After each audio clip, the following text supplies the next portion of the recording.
You ever stand in a room where even the light seems to judge you? Because that's exactly how it felt under the chandelier at the Tidescrest Resort's grand dining hall. It was this enormous crystal beast hanging over the table, more diamonds than decency, really. And while it sparkled for everyone else, to me it felt like an eye, quietly watching me vanish for 10 straight years. I'd been the invisible daughter-in-law, the polite one who smiled, served, and stayed conveniently out of the family spotlight until that evening. That chandelier was about to witness a full-scale power outage of the old order. Scene 1, a bowl, a mother-in-law, and 10 years of repressed rage. Picture it, 12 polished guests, a ridiculous mahogany table, and me clutching a heavy ceramic salad bowl like it was a weapon of truth. My fingers were turning white around it, partly from the weight, mostly from the fury. Beverly, my darling mother-in-law, didn't even glance up from her Chardonnay. She just fluttered a manicured hand toward the far table as if shooing a mosquito. "Just set it on the sideboard, Alyssa," she said, voice dripping with the kind of casual cruelty that only comes from too many generations of entitlement. And just like that, everything went silent. No cutlery clinking, no forced laughter. Just me, the bowl, and years of being treated like an unpaid intern in my own family. And my husband, Julian? God love him. He found the asparagus on his plate infinitely fascinating. Not his wife being publicly humiliated, of course. But that night, I didn't tremble, didn't obey. I walked right past Beverly's perfectly arranged guests, straight to her end of the table, and placed that bowl in front of her with a clack sharp enough to ripple her overpriced wine. Then I smiled the kind of smile that feels like a scalpel and said, "You're right, Bev, the staff shouldn't eat with the guest. But the owner should." Scene 2, plot twist. The quiet woman owned them all. Now, let me back up a second. That wasn't just a dramatic line for dinner theater.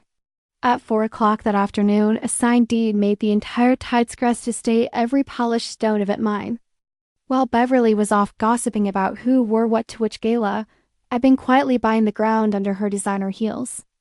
And as I stood there, watching her face drain of color, I could finally taste something other than metal in my mouth freedom. I didn't wait for the collective gasp. I turned, heels clicking against the limestone floor in perfect rhythm, and walked out of that hall without a single backward glance. Because you don't argue with people who never meant to listen. You reroute the system, and that's exactly what I did. Scene 3, midnight audit of a dysfunctional dynasty. By midnight, I was in the library, the only light coming from my laptop. Outside, the Pacific roared. Inside, my fingers were flying across keys like they were conducting an orchestra of endings. 6 months earlier, I'd quietly acquired the resort's defaulted debt through a holding company. While the Vances were busy hosting soirees, I was buying their empire out from under them. I started with the fun part. Deleted every legacy access code attached to their names: spa, chef, private beach cabanas. Beverly's beloved cabana, flagged as structurally unsafe. How's that for poetic accuracy integrity issues all around? Changed the WI fee, the biometric locks, everything. By dawn, the system wouldn't even remember their faces. For once, their invisibility tokens would work on them. Scene 4, the ghost in the machine speaks. I stared at the server logs, watching as the digital landscape realigned around me. For 11 years, I'd been the family's invisible scaffolding fixing problems they didn't understand, funding luxuries they assumed came free with the wedding certificate. I paid for Mackenzie's influencer retreat in Tulum after her card bounced. I covered Jillian's classic car habit more times than I could count. And silly me, I called it love, not liquidation. But somewhere along the way, invisibility stopped feeling noble and started feeling like rot. That night, I realized the structure couldn't be repaired. It had to be replaced. So I closed my laptop, whispering to the empty room. The ghost is clocking out. Scene 5, morning humiliation, Vance style. You'd think a thunderstorm of consequences might slow Beverly down, right? Ha, she doubled down as nobles do when the castle starts cracking. Morning arrived with the smell of weak coffee and plastic perfection. Mackenzie, the resident influencer, came strutting in with her phone on a gimbal, ring light on, recording me washing a mug. "And here we have the helper in her natural habitat," she chirped. Her followers laughed in the comments as she called me the delusional daughter-in-law _ping.family group chat. Pinned at the top. Regarding Alyssa's unfortunate outburst, we believe stress has caused temporary confusion. Please be kind. We plan to overlook her delusions for the gala tonight. Translation: gaslight with elegance. They were rewriting reality faster than I could sip my coffee. Scene 6. Enough. My phone buzzed again, this time a secure message from Ethan, my property manager. "Files ready. Lawyers on site. Waiting for your signal, boss." That word boss still stung a little and soothed a lot. We met in the management office, a quiet space of glass and oak, miles away from Beverly's empire of superficial sparkle. Ethan slid a thick binder across the table. "Everything's cleared. You own it all." Inside were the receipts of their greed. Unpaid taxes, falsified invoices, consulting fees to shell companies Beverly controlled. 900 grand siphoned straight from the estate using a forged version of her late husband's signature. I remember whispering she forged it. While tracing those jagged pen strokes, Ethan just nodded grimly. "It's not just fraud. It's federal. And there it was, federal." They weren't simply cruel, they were criminals wrapped in couture. I closed the folder. Draft eviction notices for every suite they occupy, effective immediately. For once, corporate law was my love language. Scene 7. The gala that became a guillotine. That night's gala was supposed to be Beverly's crowning moment, the socialite equivalent of a coronation. String quartet, champagne pyramids, guests glimmering like walking jewelry ads. And in the middle of it all, Beverly, glass raised high.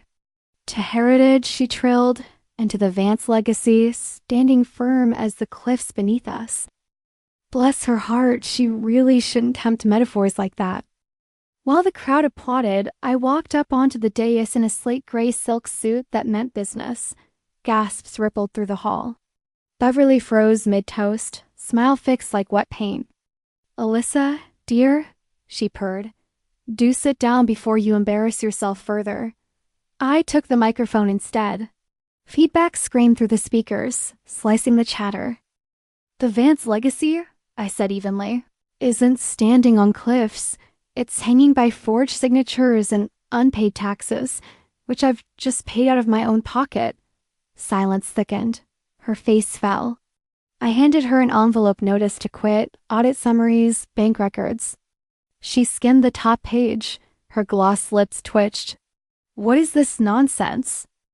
"That," I said loud enough for the chandeliers to hear, "is your eviction notice." Guests gasped. Someone actually dropped a champagne flute. Julian started mumbling, "Please, Alyssa, not here. Let's talk privately." "Oh no, love," I replied calmly. "I'm done having conversations in rooms where I'm invisible." Into the mic again. "The entire North Wing is under new ownership.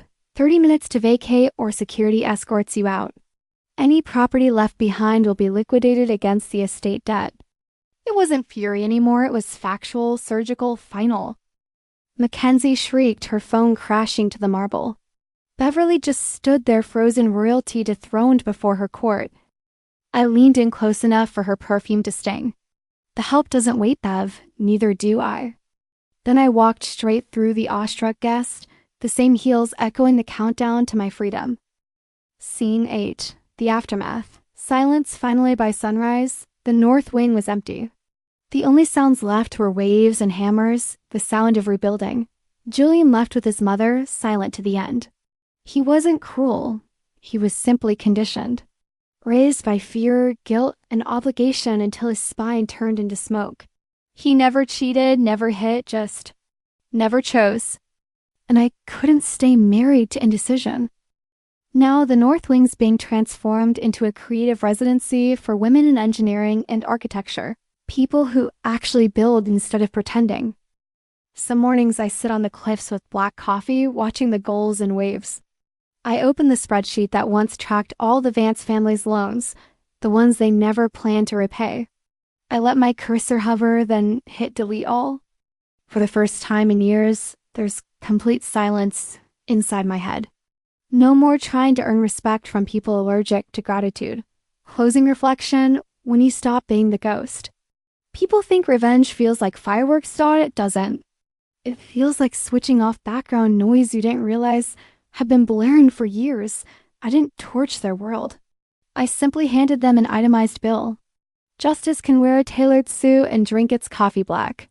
So, if you've ever been the quiet one, the fixer, the nice woman who keeps everything running until your own pulse disappears, please hear me. There's nothing noble about disappearing for people who won't notice you're gone. You don't owe anyone your silence.